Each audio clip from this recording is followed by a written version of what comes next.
প্রিয় বন্ধুরা, আগের পর্বে আমরা দেখেছি ধীবর একটি দৈত্যকে জ্বালা থেকে মুক্ত করে, কিন্তু সেই দৈত্য তার প্রাণ হরণ করতে চায়। এরপর ধীবর তার বুদ্ধির জোরে সেই দৈত্যকে আবার সেই জ্বালার ভেতর বন্দি করে। জ্বালায় বন্দি করার পর সেই দৈত্য কাকুতি মিনতি করতে থাকে, আল্লাহর দোহাই, অমনটি করো না ভাই, মরে যাব। তুমি কত মহৎ, কত উদার, আমাকে ছেড়ে দাও। তোমার দুটি পায়ে পড়ি, আমাকে ছেড়ে দাও। আমি যা করতে চেয়েছিলাম তার জন্য আমি অনুতপ্ত, আর কখনো ওসব কাজ করব না, কথা দিচ্ছি। তুমি জানো ভাই, আমাদের দেশে প্রবাদ আছে, যে লোক তার দুষ্কৃত কর্মের জন্য অনুতপ্ত তাকে ক্ষমা করতে হয়, তা সে যত বড় অপরাধী হোক না কেন। উমান আর অতিকাহের কাহিনী জানো তো? ধীবর উৎসুক হয়ে প্রশ্ন করে, কি সেই কাহিনী, বলো শুনি। দৈত্য বলে, নিশ্চয়ই বলবো, কিন্তু ভাই এই জ্বালার মধ্যে বন্দী হয়ে থেকে সে কাহিনী বলতে আমার ভালো লাগবে না। জ্বালার মুখটা একবার খুলে দাও, আমি বেরিয়ে আসি, তারপর কত গল্প শুনতে চাও সব শোনাবো। ধীবর কিন্তু ভুলবার পাত্র নয়। না না, গল্প শোনার দরকার নেই আমার। তোমাকে আমি এই জলের তলায় ফেলবো এখনই। তোমাকে ছেড়ে দিলে তুমি আমায় আস্ত রাখবে নাকি? দৈত্য এবার মরিয়া হয়ে চিৎকার করে ওঠে, আমাকে ছেড়ে দাও, তোমাকে আমি গল্প শোনাবো, ধন দৌলতে তোমার ঘর ভরে দেব, আমাকে খালাস করে দাও। আল্লাহর নামে হলফ করছি, তোমাকে আমি মারব না, বরং বাদশাহ বানিয়ে দেব। কি জানি কি মনে হলো ধীবরের সত্যি সত্যি বিশ্বাস করে ফেলল দৈত্যের কথা। জ্বালার মুখটা খুলে দিল, ধোঁয়ার কুণ্ডলি উঠতে লাগলো আকাশের দিকে। তারপর ধীরে ধীরে এক বিশালাকায় বিকট দৈত্যের আকার ধারণ করল সেই ধোঁয়ার কুণ্ডলি। প্রচণ্ড একটা লাথি মেরে পিতলের জ্বালাটা ছুঁড়ে দিল দরিয়ার মাঝখানে। এই না দেখে ভয়ে ধীবরের বুক শুকিয়ে কাঠ। না জানি দৈত্যটা কি করে। বলল, এটা কি করলে? এ তোমার অন্যায়। তুমি আল্লাহর নামে হলফ করেছ দানব, তুমি তোমার সেই দুটো শর্তই মানবে আমি আশা করি। এই কথা শুনে দৈত্য অট্টহাসিতে ফেটে পড়ল। ঠিক আছে, আমার সঙ্গে এসো, এই বলে সে লম্বা লম্বা পা ফেলে চলতে লাগলো। ধীবরের মনে শঙ্কা, না জানি বেটা কোথায় নিয়ে যেতে চায়, কিন্তু উপায় বা কি? তার পেছনে পেছনে চলতে থাকে জেলে। ক্রমে শহর ছাড়িয়ে পাহাড়ের দিকে এগুতে থাকে সে। একসময় পাহাড়ের চূড়ায় উঠে দাঁড়ালো তারা। ওপারে তাকাতেই চোখে পড়ল নিচে সুন্দর এক নীল নির্জন উপত্যকা, আর ঠিক তার মাঝখানে এক সরোবর। তার পাশে এসে দৈত্যটা থামল, ধীবরকে হুকুম করল, জাল ফেলো। ধীবর দেখতে পেল সরোবরের স্বচ্ছ জলে কি সুন্দর সব লাল, নীল, সবুজ নানা রঙের মাছ খেলা করে বেড়াচ্ছে। দেখে চোখ জুড়িয়ে যায়। জাল ফেলল সে, 4টে 4 রঙের মাছ উঠল। আনন্দে বুকটা নেচে উঠল তার। দৈত্য বলল, এই মাছ 4টে নিয়ে এখনকার সুলতানের কাছে যাও, সে তোমাকে অনেক ইনাম দেবে, সেই টাকায় তুমি বড় লোক হয়ে যাবে। এই দেখো, অনেক দিনের বন্দি দশায় সব আদব কায়দা আমি একেবারে ভুলে গেছি। তুমি ভাই আমার গোস্তাকি মাফ করে দিও, আমি চলে যাচ্ছি। তুমি রোজ একবার করে এই সরোবরে জাল ফেলবে, আর সেই মাছ বিক্রি করে তোমার সংসার চলে যাবে, কিন্তু দিনে একবারের বেশি জাল ফেলো না। এই বলে দৈত্য এক লাফ দিয়ে শূন্যে উঠে ধীরে ধীরে আকাশের নীলিমায় অদৃশ্য হয়ে গেল। বাড়িতে ফিরে এসে একটা মাটির হাঁড়িতে করে মাছগুলো নিয়ে শহরের পথে পা বাড়ালো ধীবর। হাঁড়ির জলের মধ্যে খলবল করে নেচে বেড়াতে লাগলো মাছগুলো। একসময় সুলতানের প্রাসাদে পৌঁছে গেল সে। সুলতানের সামনে এসে কুর্নিশ করে মাছগুলো তার কাছে তুলে ধরল। হরেক রকম রঙের মাছগুলো দেখে সুলতান তো মহা খুশি। এমন আজব মাছ সে জীবনে কখনোই দেখেনি। রোমের বাদশাহ দিন 3 আগে একটা নিগ্রু পাচিকা তাকে উপহার পাঠিয়েছে। তার হাতের রান্না এখনো আস্বাদ করেনি সুলতান। উজিরকে বলল, আজ এই মাছ তাকে দাও, সে পাকিয়ে আনুক। উজির তৎক্ষণাৎ মাছগুলো নিয়ে গিয়ে সেই নিগ্রু পাচিকার হাতে তুলে দিয়ে বলল, এখনই আচ্ছা করে রান্না করো, সুলতান খাবেন, খেয়ে যাতে তিনি বাহবা দেন তেমনি করে রান্না করো। রান্নায় তোমার কতটা কেরামতি প্রথম দিনে দেখব আমি। উজির সুলতানের কাছে ফিরে এলো। সুলতান বলল, এই জেলেকে 400 দিনার দিয়ে দাও। দিনারগুলো কাপড়ের খুঁটে বেঁধে মহা খুশি হয়ে ফিরে এলো ধীবর। বউকে বলল, দেখো, ছেলে মেয়েগুলোকে একটু ভালো মন্দ খাওয়াতে হবে, এদিকে সেই নিগ্রো পাচিকা মাছগুলো কুটে ধুয়ে উনুনে চাপিয়ে দিল। এক পিঠ যখন ভাজা হয়ে এসেছে তখন মাছগুলো উল্টিয়ে দিতে গেছে, এমন সময় এক আশ্চর্য কাণ্ড ঘটে গেল। রসুই ঘরের একটা দেয়াল দুটো ভাগ হয়ে খানিকটা ফাঁক হয়ে গেল, আর সেই ফাঁক দিয়ে ঢুকলো একটি পরমা সুন্দরী যুবতী। উনুনের কাছে এগিয়ে এলো সে। তার হাতে ছিল বাঁশের একখানা লাঠি, ভেতরটা ফাঁপা। কড়াইয়ের উপর লাঠিটা ধরে অন্য প্রান্তে মুখ লাগিয়ে বলল, মাছ ভাই, ও মাছ ভাই, শুনছ? এই অদ্ভুত দৃশ্য দেখে পাচিকা তো ভয়ে অজ্ঞান। মেয়েটি বারবার মাছগুলোকে ওইভাবে ডাকতে লাগলো। একটু পরেই মাছগুলো কড়াইয়ের মধ্য থেকে মাথা তুলে বলল, হ্যাঁ হ্যাঁ, বলো শুনি। মেয়েটি হঠাৎ কড়াইটা ধরে উনুনের মধ্যে উপুর করে ঢেলে দিল মাছগুলো।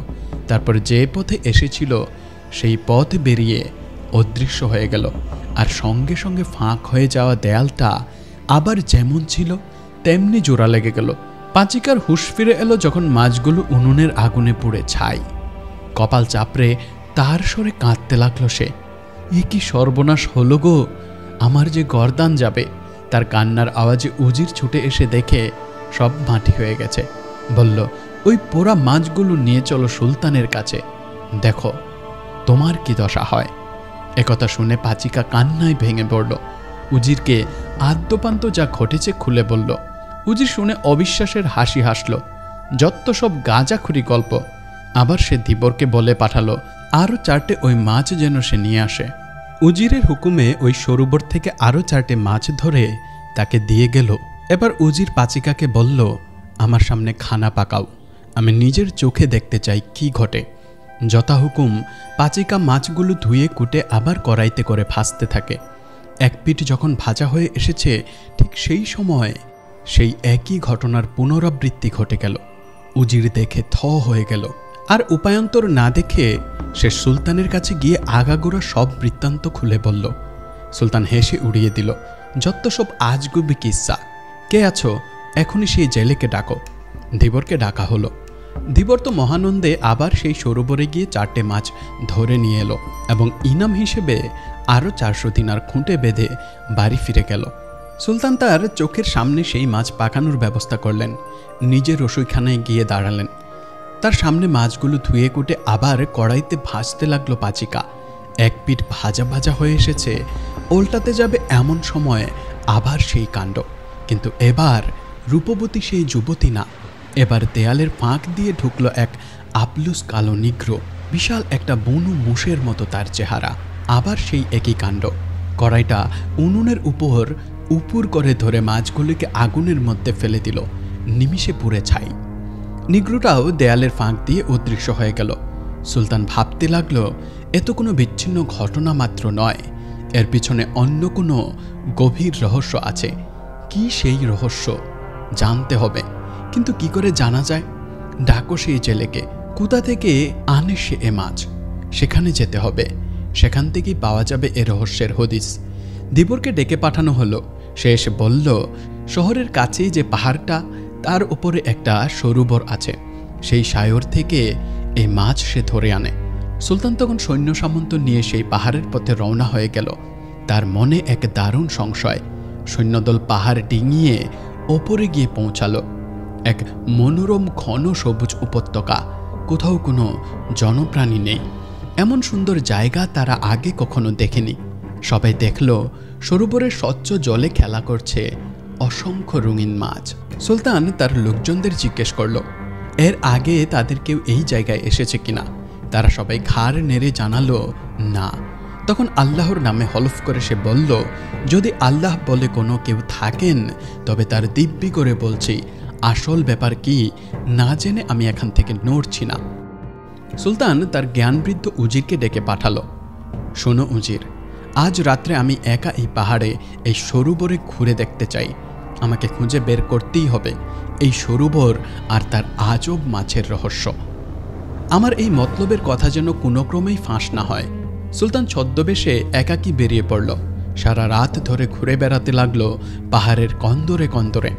এইভাবে যখন রাত্রি প্রায় শেষ হতে চলেছে তখন সে দেখতে পেল একটা প্রাসাদ, আগাগোড়া কালো পাথরে তৈরি। প্রাসাদের সামনে এক বিশাল সিংহ দরজা, তার একটা পাল্লা খোলা। পায়ে পায়ে ভিতরে ঢুকে পড়ল সে।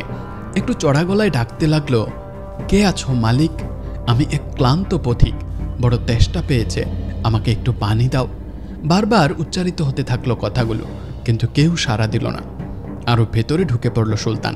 এবারে প্রাসাদের মাঝখানে, কিন্তু কোথাও কেউ নেই। সুরম্য অট্টালিকা, সাজানো গোছানো, ঝকঝকে তকতকে। এক জলের ফোয়ারা দেখতে পেল, তার চারপাশে 4টে সোনার সিংহ।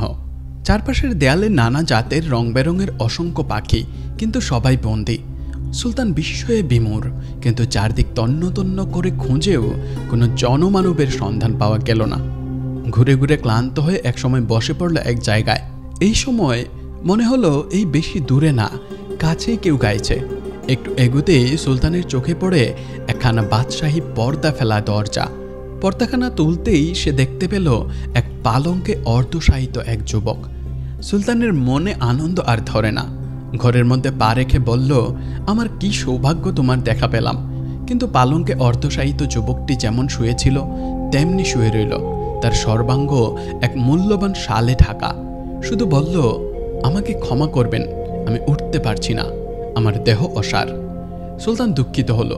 একটু পরে জিজ্ঞেস করলো, আচ্ছা, এখানকার ওই সরোবরের নানা রঙের মাছের কাহিনী কি তুমি জানো? যদি জানো আমাকে বলো। আর এই গানই বা তুমি কেন গাইছো, আমাকে জানাবে। কি দুঃখ তোমার? এই কথা শুনে যুবকের চোখে অশ্রুধারা নেমে আসে। কান্না চেপে বলল, ভাগ্যের নিষ্ঠুর পরিহাসে আজ আমার এই দশা। এই বলে সে দেহ থেকে শালটা সরিয়ে দিল। তার দেহের নিচের অংশ পাথরের, আর কোমর থেকে ওপরের অংশ রক্ত মাংসের। যুবক বলতে শুরু করে, তাহলে শুনুন জাহাপানা, সেই অদ্ভুত ধরনের রঙিন মাছের আর আমার দুর্ভাগ্যের কাহিনী আপনাকে বলি।